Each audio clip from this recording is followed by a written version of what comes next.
Gentlemen, well, tonight we have a very important night for you. We are going to have a guest.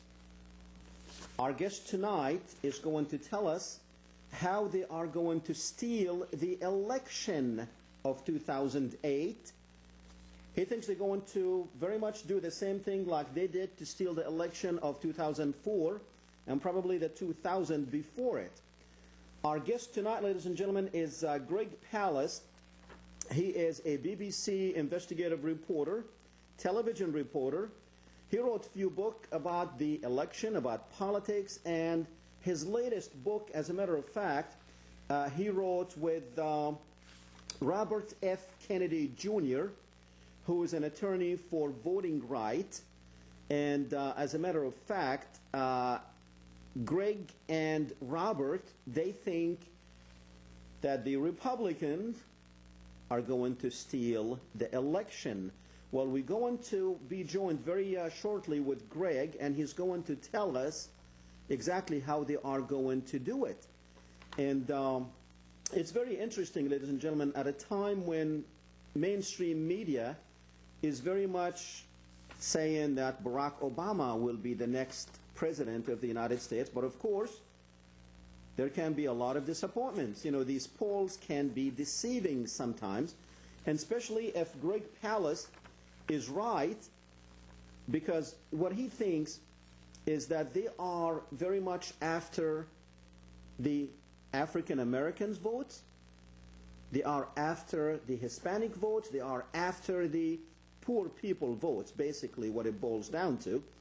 As a matter of fact, what he had discovered is just one of the things that he talks about in his book and in his articles, that there was about 500,000, no, 50,000 I think, we'll ask him about it when he comes on, about 50,000 votes that came from Baghdad, so probably 500,000, I don't know, probably from the service, not just from Iraq, but from around the world where we have servicemen stationed. And he thinks that a lot of these votes were not counted. So, you know, I don't know. Today, actually tonight, John McCain said that Barack Obama will say anything to get elected. I really think it's the other way around, because what I see is John McCain and Sarah Palin will say anything to get elected. I see Barack Obama basically talking issues, talking about points that actually affect your life and mine. And I see John McCain is doing nothing but attacking Barack Obama on bogus charges of terrorism and association with terrorism, etc., etc. And now they don't have really anything much to talk about, except talking about the Joe the plumber. You know, they created this thing, and now it's the Republicans are doing nothing but talking about Joe the plumber. Okay, guys, let me know when we have Greg on, please. And so they created this Joe the plumber that all of you are being occupied with. It's like the country stopped, and Joe the plumber is the issue. A man who's not even making $250,000, a plumber worried that Barack Obama is going to tax him if he makes $250,000. Now, I haven't seen a plumber, not at least in here in our local area, a plumber making $250,000 working for a plumbing company.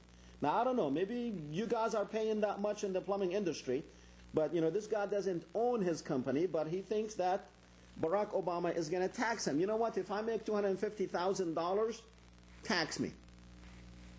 So they made an issue out of this plumber thing. It's unbelievable. And now we're going to have Greg with us shortly. What we are right after Greg is going to be with us only for about 30 minutes. We're going to talk to him about how they are going to steal the election from us. He just published a book, like I mentioned earlier, with Robert F. Kennedy Jr. It's a comic book, but actually it's to tell you how they are going to steal your votes, and he has some ideas of how we are, or how we can get those votes back, or how we can steal them back. Once we get him on, he's going to tell us exactly how it is done. In the second half hour, ladies and gentlemen, we are going to show you a couple of clips about some of these McCain supporters. You know, last week we showed you the 75-year-old woman who was scared to death that Barack Obama might be an Arab, and John McCain grabbed that mic from her. You've seen the show last Thursday. Well, we're going to show you some more of John McCain's supporters, and you start thinking there's a systematic way that the Republican Party is actually programming people. And it's sad because a lot of old people, old women, young men, young women, actually been indoctrinated in this. Well, I understand that we do have Greg Palast with us. Again, Greg Palast is an investigative reporter for the BBC. He has wrote many, many books. Actually, two of them come to mind. One of them is the Armed, I think, Madhouse. And his latest one, ladies and gentlemen, is about how they are stealing the votes. Greg, welcome to the program. Glad to be with you. Yeah, actually, it's a comic book, Steal Back Your Vote, which I co-authored with Bobby Kennedy Jr., voting rights attorney. It's about our investigation of what appears to be a wholesale theft of the vote. Okay. Now, that's Greg, what I'm worried about right now. Okay, good. Let me take you back to 2004. As you mentioned in your writings, that there was actually like votes for our servicemen and women. They were not counted, and also a lot of these votes for like black people, African Americans, they were targeted to actually be eliminated. Tell me, what are you talking about there? Well, back in 2000. And you can get all this information in the comic book, which is free, by the way. You can download it for free, or you can get hard copies for just the cost of mailing. But download it at stealbackyourvote.org. Now, back in 2000, I'm the reporter that broke the story of how Jeb Bush and Katherine Harris purged tens of thousands of black people off the voter rolls of Florida. They said that these black people were felons, criminals, not allowed to vote. In fact, their only crime was voting while black. They were completely innocent. And that's what won the 2000 election. In 2004, the Republicans came up with a new scheme, which was called caging. And what it was, they sent letters to people at their voting addresses, and if they weren't home, they challenged their right to vote, which is quite... Now, you'd think that, okay, if they're not at their registration address, maybe they are fraudulent. But they were sending the letters to soldiers who were, like, in Iraq. In other words, you go to Iraq and you lose your vote. That's mission accomplished. And, you know, a lot of the soldiers now are not too crazy about their commander-in-chief. They don't want to be there, so they want out. So they don't want them to vote.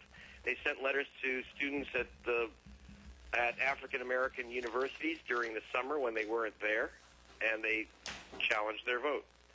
So there you go. Now they challenged... The question is, are they stealing it now in 2008? And Kennedy and I have taken the position, no, they haven't. They're not going to steal it. They've already stolen it. That is, they've stolen several million votes via purging the voter rolls. So look out. I mean, you may not be on the voter rolls when you show up to vote, especially people with Spanish double names and Islamic names, like because Muhammad is often written different ways in the records, and therefore if your name, they'll knock your name off. So what you're saying, Greg, is if your name is misspelled, then that's not you. Right. So what happens is that a lot of people, for example, you might have Muhammad spelled one way on your voter form, right, another way on your driver's license, because the government clerks get it all wrong. And as a result, you lose your vote. This is brand new under a new law called the Help America Vote Act, which is you know, George Bush is helping us vote, which is not too safe. So what we did was we put together a comic book on how to steal it back. It was how to preserve your vote, get it back, and also the story of our investigation about how they're mucking with the elections. So it's called, the comic book is called Steal Back Your Vote, and you can get it at stealbackyourvote.org. Also, you can get there, Bobby Kennedy and I this week have come out with an article, Block the Vote in Rolling Stone magazine, which you can get at stealbackyourvote.org for free. You can download it. Okay. So now tell me, how are they doing it now, and in what states, and also what we're talking about here? How many votes are we talking about?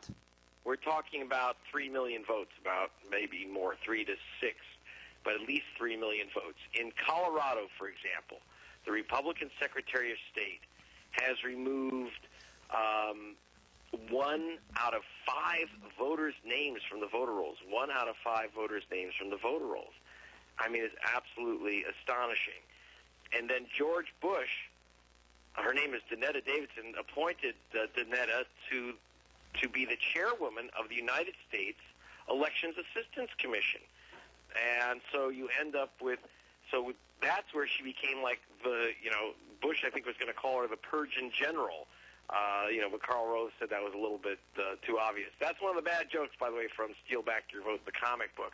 But, so 1 in 5 in Colorado, that's where we expect the theft. That's going to be the Florida and Ohio of 2008. New Mexico, 1 in 9 voters are missing.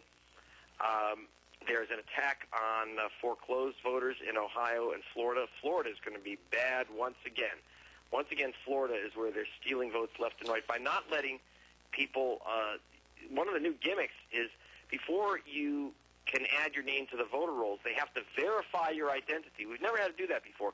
That's where one of the big problems comes in with Islamic and Spanish names, foreign-sounding names that they're not used to putting in the computers. They mess it up, and you lose your vote. For example, 85,000 people in Florida who thought they had just registered to vote have been challenged by the Republican Party because their names don't match some database. Well, it doesn't mean that there's a bunch of fraudulent voters. It means that the government records are all screwed up. We've never done this. We've never done this before in America because we don't have to. People do not steal votes. I'm telling you that right now. Governments steal votes from people, but people don't steal votes. We've only had 24 people in 4 years who have been convicted of voting fraud crime in the United States out of 178 million voters, just 24. Greg, so, if you want to, that's what I'm just going to tell you. Please get the comic book. It tells you how to steal back your vote, the steps you can take so that you don't become a voting victim. Okay. Now, did you cover this story on your BBC programs? Yes, I did. In fact, once again, my follow-up Greg, my follow-up question is why the American media is not jumping on this story? Because the American media is brain dead. It's commercialized, and you cannot say to the American people, your democracy is rotten through and through, because it's a message that basically the elite owners of the media outlets don't want to hear, and they don't want us to say. Now, just to clarify, there's no way I'm going to get this. There's no way I'm getting this story on U.S. TV. Okay, just to clarify something for our viewing audience here, you are an American. You're just a BBC reporter in America. Yeah, well, I mean, like you're not a crazy British who's trying to tell us how to do things. Well, I'm a crazy American who is hoping we'll fix our system. I mean, the problem is it is ugly that I, as an American, have to go to London to report the news about my own country. And I'm with BBC Newsnight, which is probably one of the most prestigious news programs on the planet in the English language. And yet I can't get on. It's almost impossible for me to get on mainstream media in the U.S. Okay. What about the Democratic Party? Why are they not doing anything about it? Are they confident that their guy's going to win? That's why they're not doing anything about it? They're not worried about it? Well, number one, yeah, I think that they are feeling that if they spend enough money on ads that they can win. Number two, Bobby Kennedy, my co-writer, says they're cowards. They don't want to take on the issue. No one wants to defend, as you can see with this stuff about calling Obama Muslim. So no one wants to defend Muslim voters if they lose their vote. No one wants to defend black voters if they lose their vote because they're called felons. They'll say, oh, you're defending criminals. So there's a gutlessness within the Democratic Party that has to be dealt with. The second thing that has to be dealt with is that some Democrats have been stealing votes too, and not from Republicans. For example, if you go into the comic book, Steal Back Your Vote, you'll see a story about how Native Americans and the Pueblos of New Mexico lost their votes. Their registrations just vanished. They were given something called provisional ballots. The ballots weren't counted because they didn't have envelopes for the ballots because they were never given envelopes by local officials. So in other words, the Native Americans lost their vote in New Mexico, lots and lots of them, thousands of them. And that was because the votes were taken away by Democratic Party leaders because they didn't want the Indians, Native Americans, to have political power. For example, in the Acoma Pueblo, the Native Americans there wanted to stop a uranium mine from being built on their sacred mountain. The local Democrats wanted the mine, so they didn't want the Indians to vote. But the problem for Barack Obama is that whether Democrats steal Indian votes or Republicans steal Indian votes, Indians all vote Democrat for the presidential race, so Obama loses those votes.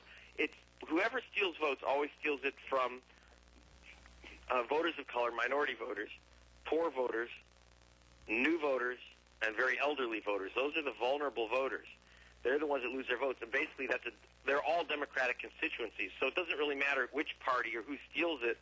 They're the ones, the national ticket loses. So Obama's going to lose about 3 million votes through theft. Okay. Now, the Voting Act, Help America Vote Act. Right. The perfect match, does that mean that everything has to be perfect? Even, I heard your partner, Robert F. Kennedy Jr., saying that if the junior was dropped off, then he will not be able to vote. That's correct. In some states, again, what's weird is that it's completely different state to state. So in a place like Florida, if he left off, if he was registered as Robert F. Kennedy Jr., and he brought an ID that just didn't say junior, well, he'd lose his vote. That was the same was true in California when they had a Republican Secretary of State. As soon as a Democrat came in, they changed back to the old rule that as long as it's pretty clear that it's you get to vote. So, in America it used to be that you got to vote unless someone could absolutely prove you're a fraudulent voter. Now you have to prove that not only you are not a fraudulent voter, you have to prove who you are. Sometimes that's very hard because we don't have citizenship cards in the United States. Okay. Now, this must be financed. I mean, it costs money to actually finance a complex and complicated operation like this. You and Robert had identified like 30 different scams that are being used against the American people. Who's financing all this? And how much money is it taking? It costs a fortune. I know that, for example, the system of sending out letters costs millions of dollars to voters because they have to send them first-class mail, which is very, very expensive. To get a return letter, it can't be the usual campaign bulk mail. So it's cost them millions and millions of dollars to attack the soldier voters, the student voters. The homeless voters is another favorite. There's foreclosed homeowners who've lost their homes, so they go after you because you've lost your address. That costs them millions, and 2004 was bankrolled directly by the Republican National Committee. Now they they often enlist government. They got their state government officials who pay for these mailings. Okay. Now, what about, you mentioned that they put do not forward on these letters. What's the story behind that? Well, the idea is they say if they send a letter to you, do not forward, and the letter comes back undelivered, aha, you're a fraudulent voter. You're coming from a fake address. You don't live where you say you live. Well, just because you send a letter to someone and it comes back doesn't mean that they're not a legal voter. Like I said, if you've been shipped to Iraq, you can still vote from your home address. You're allowed, if you're in Fallujah as a soldier, you're still allowed to vote from your home address in Florida by absentee mail. But those soldiers were challenged. They didn't even know it, by the way. When they lost their ballots, they didn't even get a notice. Okay. I didn't know. Tell me, well, isn't it, the media is trying to tell us that the Democrats are doing the same thing with this acorn thing? Yeah, that's the cover story. Exactly. Look, I'm not a Democrat. I'm not a Republican. I'm not very pleased with either party. But I do have to be very straightforward in that the Democrats are not challenging voters and Republicans are. And the Republicans are using their mass challenge of voters and their mass attack on voters by saying it's justified because the Democrats, through ACORN, which, by the way, is a Democratic Front organization, that ACORN, but they're a good organization. They register people. What's wrong with registering people? They are not registering fraudulent people. We've never had Mickey Mouse stand in line to vote. Mary Poppins doesn't vote. It's all baloney. These bad registrations never get entered onto the voter rolls ever. We have no fraudulent voters. Out of 1 million people registered by ACORN, they have not yet found one single fraudulent voter. Okay, what about the news reports that we see, like 5 out of 10 in some areas were fraudulent by ACORN? Well, no, like I said, 1 million. You have to imagine what 1 million is. They're going to get some junk signatures from some of the people they've hired. They flag those. Those people never get registered. Mickey Mouse never gets registered. Made-up names never get registered. I asked the Republican Party to give me a list of fake voters. Just give me the list. They said there are 5 million. They gave me 5 out of 5 million. I checked out the ones they gave me, and there wasn't a single fraudulent voter among them. Not one. Not one. Patricia, I'll give you some names. Patricia White. They said she didn't exist. Well, I talked to her. She seemed to exist. They said a waitress named Melissa Tejas, that her form is being used by 2 voters to get 2 votes because there were 2 different signatures on her form that didn't match. Well, she said, I talked to her. She said one signature was she wrote her name on a table, and one signature she wrote her name on her hand while she was in a hurry, holding up a piece of paper in her hand. So the signatures came out different. It wasn't 2 people voting illegally on her ID. That's completely insane. So what happened is that the Republicans cannot point to a single case of a fraudulent ACORN voter. Not one out of 1 million. Except Mickey Mouse and Mary Poppins and some dead people. And I never seen a dead person standing in line to vote either. Exactly. So some of their workers ripped them off by saying that they got legitimate voters and they didn't. Okay. So they fired them. They flagged those registrations. They can't throw them out, remember. You can't. It's illegal to throw away a registration, even if it's Mickey Mouse. The state has to throw them away. Otherwise, we're going to have people gathering registrations and throwing them out. So what ACORN does is they say, look, here's a registration for Mickey Mouse. We think it's a fake. They actually flag them. It's all phony. It's all to cover the Republican grand theft. Okay. And I say that, I got to tell you, I don't say that because I'm a Democrat or anti-Republican.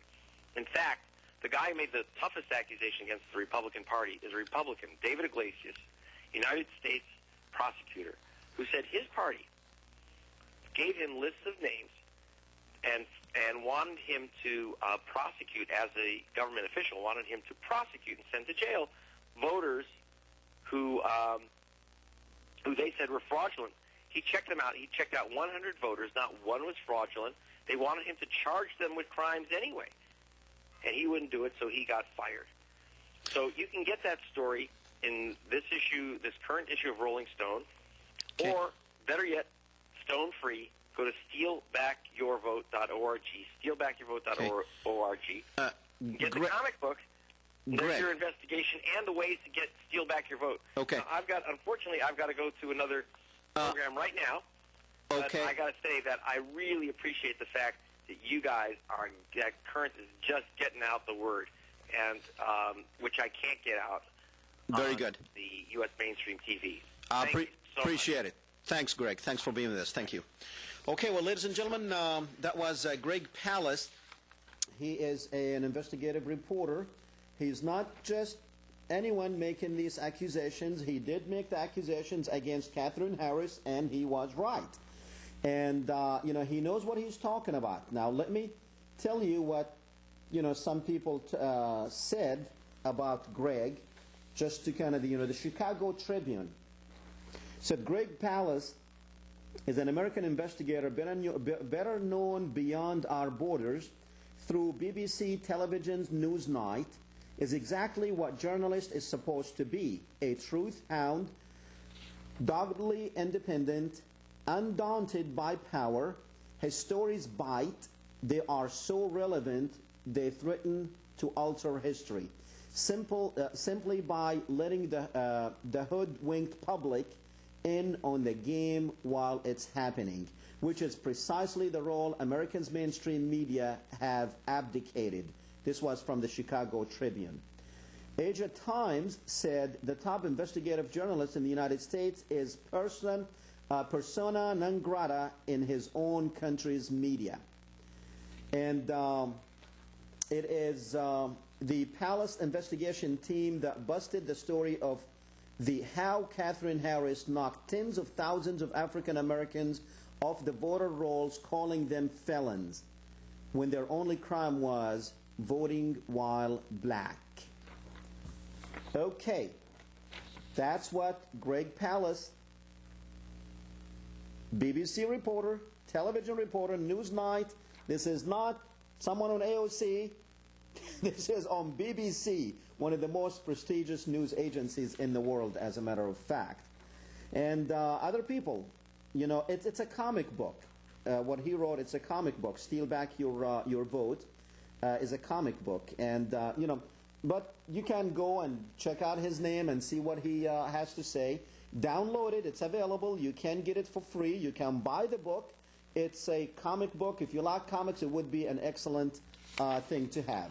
Well, ladies and gentlemen, very quickly, we are going to show you a clip now, and then we'll come back and talk about it. It is also, this is beginning to be a series that we're doing here of exactly what the Republican Party is doing to scare you and to basically, it's programming people. Let's go ahead, get that clip ready, and we will play it. You will see what we're talking about, and we'll come back. We also welcome your phone calls when we get back. Let's go ahead and play the clip.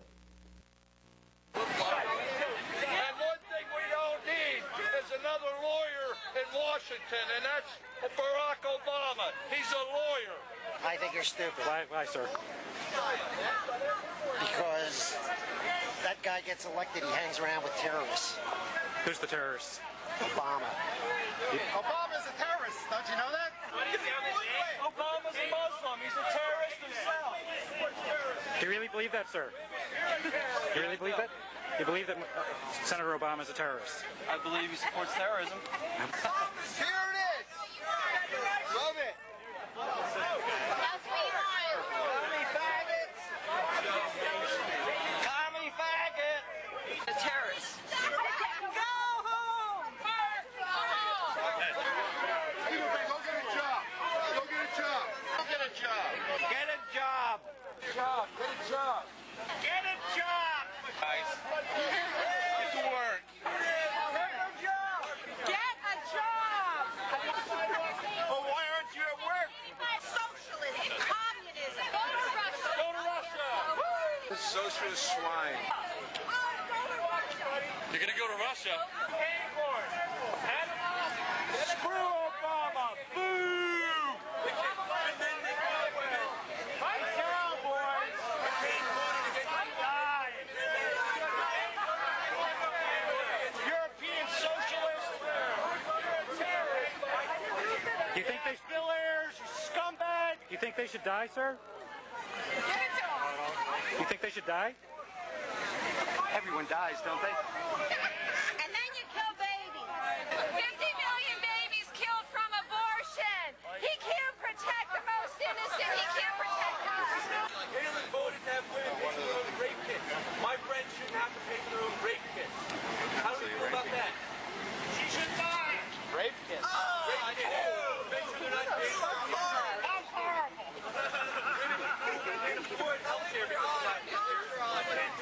She should pay double. And he is a Muslim. So is Senator Obama an American too? I don't know what he is. Sickos. God bless America.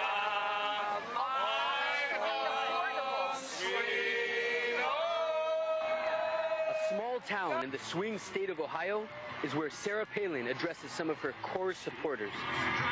This area is mostly white and working class. And here's what some have to say about presidential candidate Barack Obama. I'm afraid if he wins, the black will take over. It's not a Christian. This is a Christian nation. What is our country going to end up like? When you've got a Negro running for president, you need a first stringer. He's definitely a second stringer. He seems like a sheep or a wolf in sheep's clothing, to be honest with you. And I believe Palin, she's filled with the Holy Spirit, and I believe she's going to bring honesty and integrity to the White House.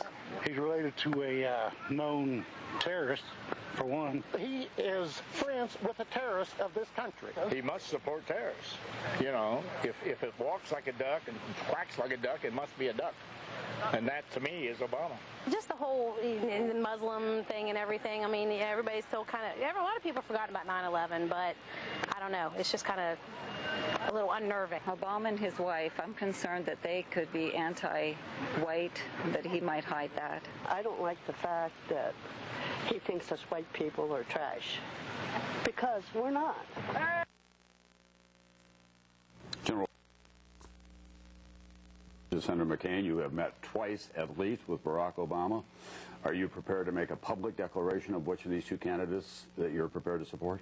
Yes, but let me lead into it this way. I know both of these individuals very well now. I've known John for 25 years, as your setup said, and I've gotten to know Mr. Obama quite well over the past 2 years. Both of them are distinguished Americans who are patriotic, who are dedicated to the welfare of our country. Either one of them, I think, would be a good president. I have said to Mr. McCain that I admire all he has done.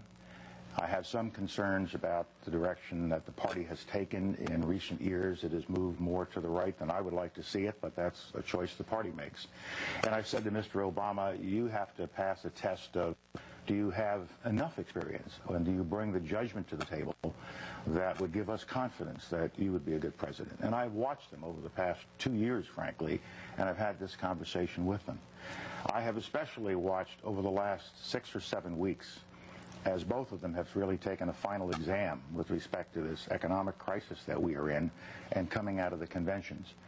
And I must say that I've gotten a good measure of both. In the case of Mr. McCain, I found that he was a little unsure as to how to deal with the economic problems that we were having. And almost every day there was a different approach to the problem, and that concerned me. It's got the sensing that he didn't have a complete grasp of the economic problems that we had. And I was also concerned at the selection of Governor Palin. She's a very distinguished woman, and she's to be admired. But at the same time, now that we have had a chance to watch her for some 7 weeks, I don't believe she's ready to be President of the United States, which is the job of the Vice President. And so that raised some question in my mind as to the judgment that Senator McCain made. On the Obama side, I watched Mr. Obama, and I watched him during this 7-week period, and he displayed a steadiness, an intellectual curiosity, a depth of knowledge, and an approach to looking at problems like this and picking a vice president that I think is ready to be president on day one, and also in not just jumping in and changing every day, but showing intellectual vigor. I think that he has a definitive way of doing business that would serve us well. I also believe that on the Republican side, over the last 7 weeks, the approach of the Republican Party and Mr. McCain has become narrower and narrower. Mr. Obama, at the same time, has given us a more inclusive, broader reach into the needs and aspirations of our people. He's crossing lines, ethnic lines, racial lines, generational lines. He's thinking about all villages have values, all towns have values, not just small towns have values. And I've also been disappointed, frankly, by some of the approaches that Senator McCain has taken recently, or his campaign has, on issues that are not really central to the problems that the American people are worried about. This Bill Ayers situation that's been going on for weeks became something of a central point of the campaign. But Mr. McCain says that he's a washed-out terrorist, but then why do we keep talking about him? And why do we have these robocalls going on around the country trying to suggest that because of this very, very limited relationship that Senator Obama has had with Mr. Ayers, somehow Mr. Obama is tainted. What they're trying to connect him to is some kind of terrorist feelings, and I think that's inappropriate. Now, I understand what politics is all about. I know how you can go after one another, and that's good, but I think this goes too far, and I think it has made the McCain campaign look a little narrow. It's not what the American people are looking for, and I look at these kinds of approaches to the campaign, and they trouble me. And the party has moved even further to the right, and Governor Palin has indicated a further rightward shift. I would have difficulty with 2 more conservative appointments to the Supreme Court, but that's what we'd be looking at in a McCain administration. I'm also troubled by not what Senator McCain says, but what members of the party say, and it is permitted to be said. Such things as, well, you know that Mr. Obama is a Muslim. Well, the correct answer is he is not a Muslim. He's a Christian. He's always been a Christian. But the really right answer is, what if he is? Is there something wrong with being a Muslim in this country? The answer is no. That's not America. Is there something wrong with some 7-year-old Muslim American kid believing that he or she could be president? Yet I have heard senior members of my own party drop this suggestion. He's a Muslim and he might be associated with terrorists. This is not the way we should be doing it in America. I feel strongly about this particular point because of a picture I saw in a magazine. It was a photo essay about troops who were serving in Iraq and Afghanistan. And one picture at the tail end of this photo essay was of a mother in Arlington Cemetery. And she had her head on the headstone of her son's grave. And as the picture focused in, you could see the writing on the headstone.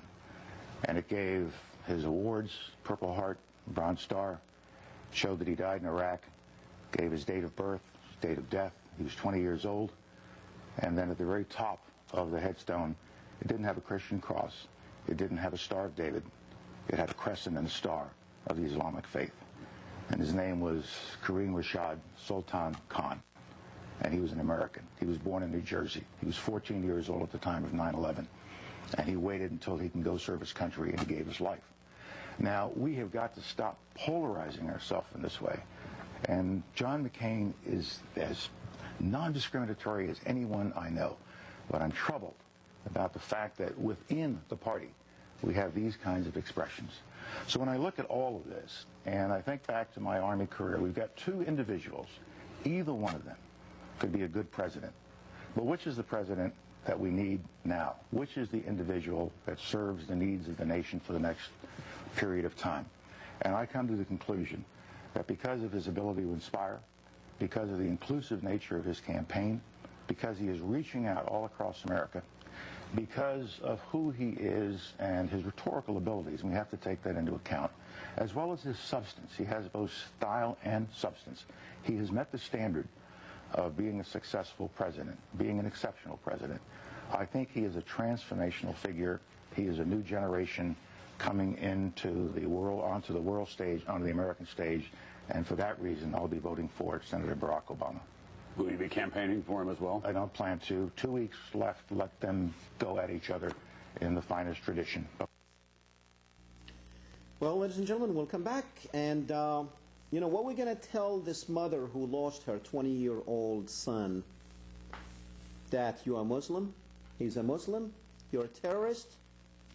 That's exactly what the Republican Party, ladies and gentlemen, is engaged in, this fear-mongering policy to get to the White House.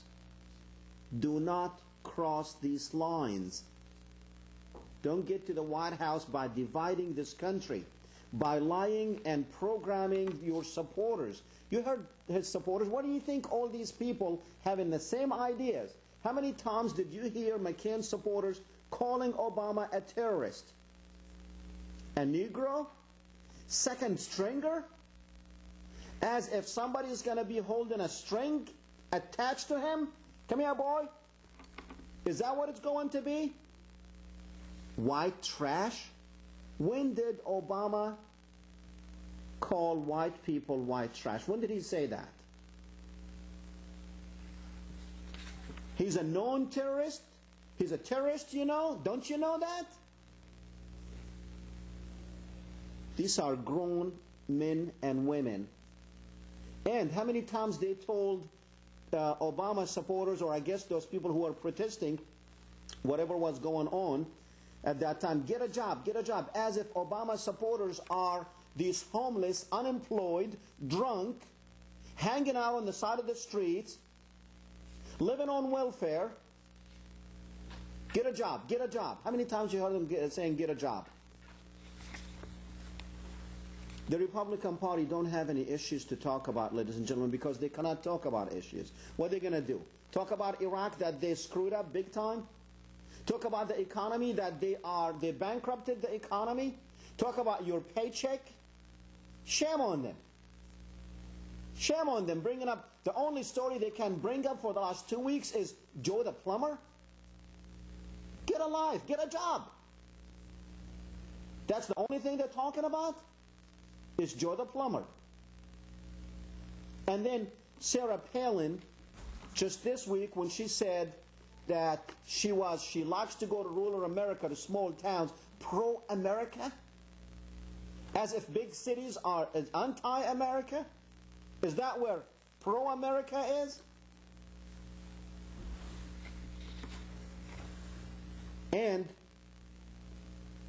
then after they said what they said, those McCain supporters, then they started singing, God bless America. Well, God bless America. That's all we can say, is God bless America, if we have ignorant people like that. People who cannot think that somebody has to actually tell them what to say and what to think. And the Republican Party is doing that. You see, they can't fight any issues, but they can call you name. And every time, all of you know this, that any time you squeeze someone into a corner, he's going to start calling you names. And the more you squeeze, the more vulgar they will be. That's all they can do, is call you names. Because they can't talk issues. They cannot talk issues. You've seen him. You have seen John McCain on 3 debates. You have seen Sarah Palin on a debate, and you have seen her in interviews. The bimbo doesn't know anything. Do you know that she spent $150,000 on wardrobe? When did they bring her up? A month ago? $150,000 just for these dresses. What in the world did she get him? She got him at Macy's and Fifth Avenue, because she wants to be sitting in that office. Unbelievable. $150,000, and she dares to talk to you about what Barack Obama is going to do to you? She spent $20,000 of Alaskan state money, public money, to fly her children here and there and everywhere?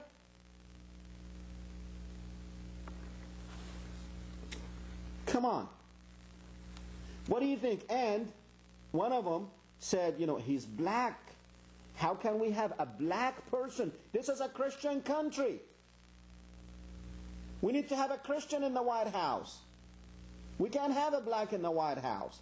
As if we have a black in the White House, he's going to be calling all his cousins, come on over, Baba. Come on, let's go.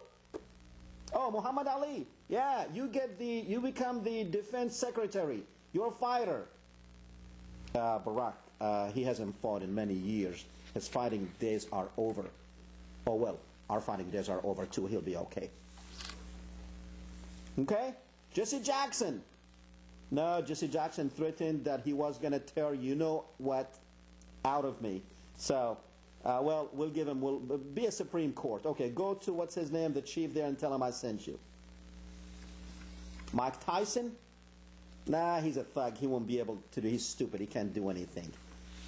What do you think he's going to do?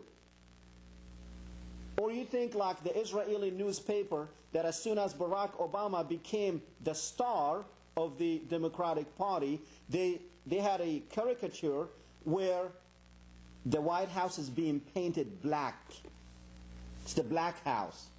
What do you think Barack Obama is going to do? Get all them Negroes? You're going to be looking at the cabinet and thinking, is the Kenyan cabinet? Is that what you're thinking? But that's what the Republicans Party is trying to tell you. That's what they are teaching you. That Barack Obama is going to be bringing all these Negroes into the White House. Shame on them. And you've heard Colin Powell.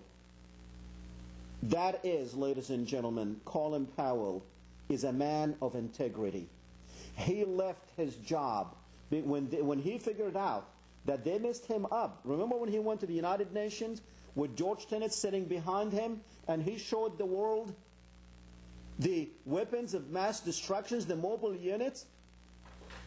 When they lied to him and gave him that, he was reluctant to take that even to the United Nations. But he said, I will only do it if George Tenet is sitting behind me, because I'm not going to go with this. He needs to be there, and George Tenet was sitting behind him. But you know what? When he found out that he was duped, they set him up. They set up Colin Powell up to go and tell the world a lie. He left the administration. That's a man of integrity. He left the administration. And what he said about Muslims, he said, look, he's a Christian, he's not a Muslim. What about if he's a Muslim? What about if he is a Muslim? He's not an American? He's not. The truth is, he's not a Muslim. That's the truth. He's a Christian. But yet, you're going to have the Republican Party is sending out thousands and hundreds of thousands of letters. You heard the woman from last Thursday when she said she picked up this literature that she sent out to 400 people on Barack Obama, and that's where she learned that he was a Muslim, he was an Arab, he was this, and he was that. They have nothing, absolutely, they cannot discuss issues, so they have, because they are in the corner, they are squeezed, and they have to attack, and that's exactly what happened. They have to attack. They have to call him names to scare people from voting for him. I tell you what, ladies and gentlemen, the Republicans had their chance, 2 terms, 8 years, and that is it. That is it. We cannot afford to have these people on for another term. Let's go to the phones. Jewel on one. Jewel? Yeah, hey, how you doing, doctor? Pretty good. Hey, I'm just getting back into town. I've been gone for about 11 days, okay? Yeah, I wanted to see if you wanted to feel like talking about oil and gas prices right now. Okay. We just drove into town, and our eyes and my mouth fell open. Yeah, I can't believe what I'm seeing. Because Shreveport, $2.31, $2.41 a gallon, right? Texas is loaded. Oklahoma is $2.17 a gallon. We drove into Lafayette, $2.99. Wow. Doctor, what's going on? We've been going right at I-10, the Chevron. Yeah. So what's going on in this town? I have no idea. That's interesting. I mean, I knew... The barrel of oil 2 weeks ago was $140 a barrel. Today, this morning I checked, it's $67 a barrel. Yeah, it was about Doctor, 70 what's this going on morning. in the city of Lafayette today? I guess people wanted to make a lot of money. That is interesting because, you know, a friend of mine in New Orleans, when it dropped down to about $3.79, it was $3.60 down there. I don't know. That's an interesting observation. I don't know. He just called me an hour ago. When he got home, he said the gas station in front of his house was $2.17. Wow. Oklahoma. Hey, Abilene, Texas, all the way. Dallas, it's all in the 230s, 240s. But you know what the question is, Joel? Not why Lafayette is charging more. The question is, what the hell happened? You know, why, you know, we're still using the same amount of oil that we used 6 months ago. That's exactly right. Why was it $170, $140 some dollars, and now it dropped to this? What in the world happened? What's going on, doctor? I have no idea. I have no idea. This is beyond me. But I appreciate your observation. I appreciate your call. Wait, I wanted to make another mention of something else that I heard about that we're not seeing on the news. Okay. Is what's going on in Israel right now. You know, we hear that. I'm starting to see and hear what you're talking about between the Israelis and the Palestinians. You know that they cut the water off? They're cutting the water off to the Palestinians. And you know that you're not hearing it in the news, that they're trying to starve these people to death? You know what I'm saying? We heard this in the last week. We've been talking about this for years. I know. But, Doctor, 4 days ago, we saw that the media is like, it's blacked out. They got sharpshooters, Israeli sharpshooters, shooting anybody trying to get to these water lines where they've shut the water off. Yes. What is wrong with these? What is wrong with people? It's been going on for years. This is not new. Well, I got you don't see it.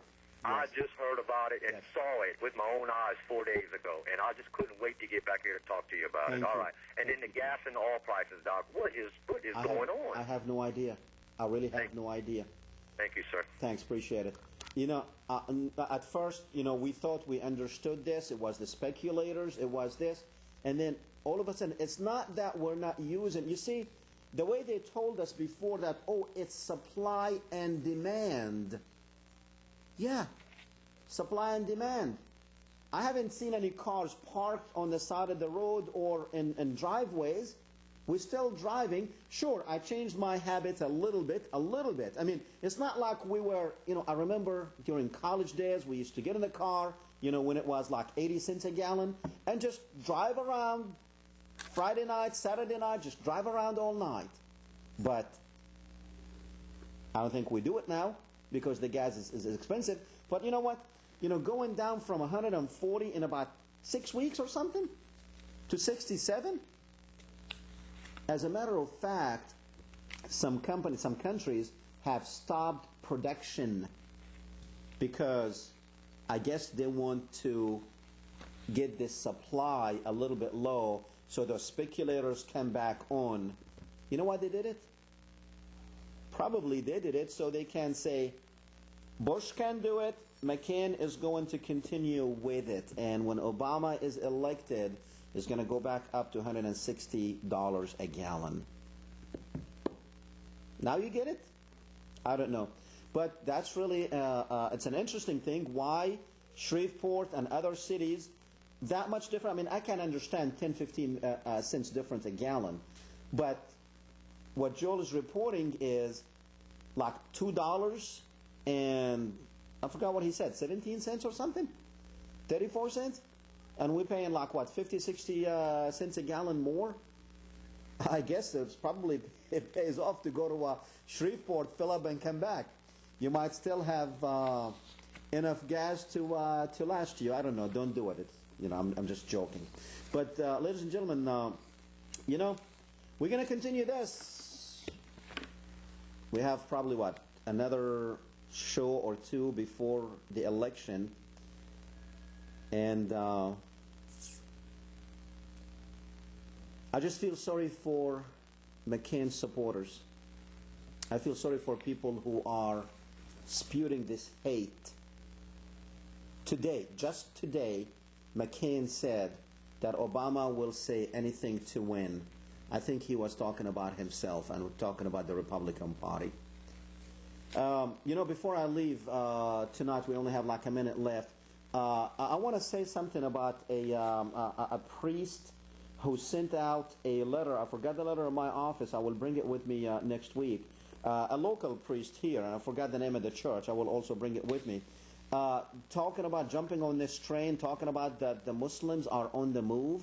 He sent a letter to his parishioners, I guess, and telling them in his letter, which a lot of local advertisers are on that paid to send that out, scaring people about Muslims. I really think Catholic priests need to understand, and if anyone understands what smear campaign is in the media, it is Catholic priests. The media has gave people the idea that every Catholic priest is a child molester. And I think they are in that position. They should know that the media and their smear campaigns can hurt, just like they hurt them. But yet he's going to send a letter. I'm going to bring it next week and we'll talk more in details about it. I could not believe it, that a Catholic priest, not a priest, he's like Monsignor or something, to send it to his congregation in the mail to tell people to be afraid of Muslims. This little guy here is a Muslim. You won't be afraid of him? He might be the next president of the United States. But maybe maybe people will understand at that time. and there'll be more tolerance. Good night. Go do the right thing. We'll see you next week.